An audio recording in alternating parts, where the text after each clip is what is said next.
Good morning and welcome to Huomenta Suomi. Thank you. Nigel Farage. Good morning, welcome to our show. Mr. Farage, what do you think about the European Commission today? Amazing. You know, all these countries, we joined this thing 30 years ago, you joined it 15 years ago, and we all thought we were joining a Europe where we trade together, cooperate together. They were the promises that were made.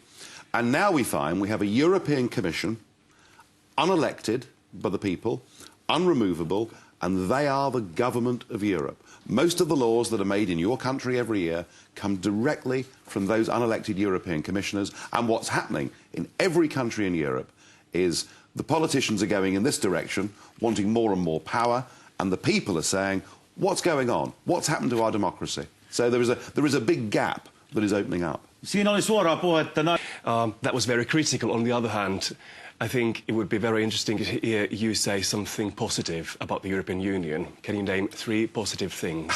Look, I mean, let's get this clear. I'm not anti-European, I'm pro-European. I want to live in a Europe where we have sovereign democracies. I want to live in a Europe where we trade together. I want to live in a Europe where we cooperate together, where we agree minimum standards, a Europe where we have reciprocal deals. All of those things I want, but I want us to do it as sovereign states, sitting around a table, coming to agreements. What I cannot support and what I cannot find a single positive comment for is being governed by unelected bureaucrats. It is totally against any concept of democracy.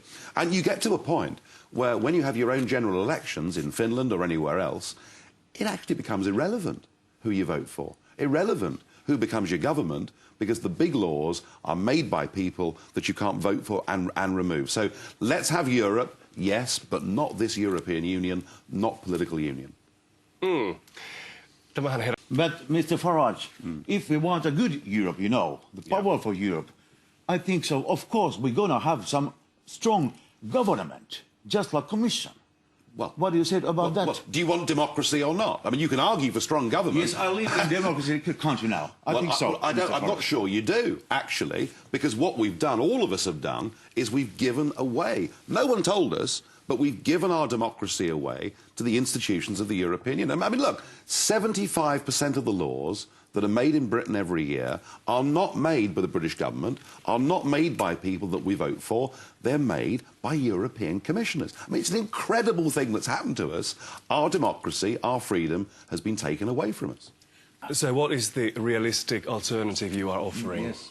Well, what I want people to do is to have the opportunity in free and fair referendums so that they can express what... I mean, if the peoples of Europe want this model, if they really want the Commission to have the power, if they really want the European courts to overrule their own courts, they are, of course, entitled to have it, but only if they choose it. And if you look back over the last few years, there was a European constitution, the French voted no, the Dutch voted no.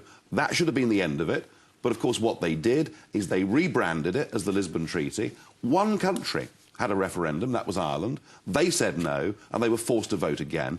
And we're all collectively being given a Europe that we don't want. All the opinion polls now show that less than 50% of people living inside the EU support the institutions as they're currently constructed. So my fight and my drive is for there to be a proper democratic Europe, one that I believe should be based on cooperation and not the current model. So, sir, you like European Union? No, I like Europe, not this European Union. Look, this is a European Union based on unelected people having the ability to make our laws, based on an idea that one size fits all across Europe. It doesn't work.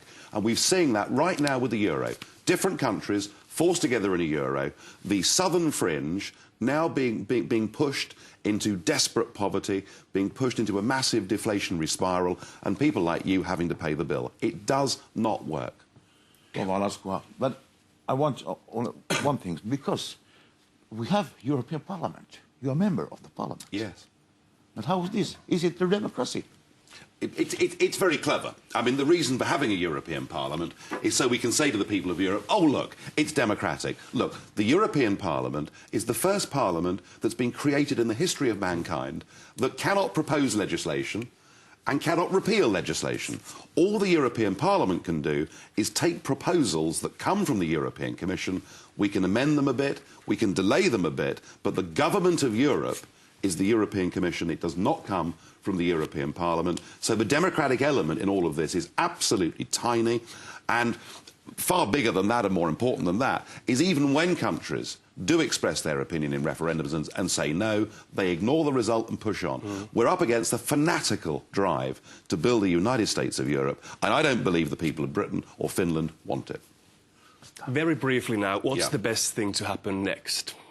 Well, the best thing that could happen is for countries like Greece, Portugal and Ireland to leave the euro, because if they stay inside the euro, we're headed for civil disorder on a massive, massive scale, and real poverty will come for those countries. So I hope they'll leave the euro very soon, and I hope once that happens, we can all have a bigger debate about having the Europe that we want, not the Europe that we've got. Kiitoksia. Thank you very much. Thank you. For this interview. Väkevä puheenvuoro.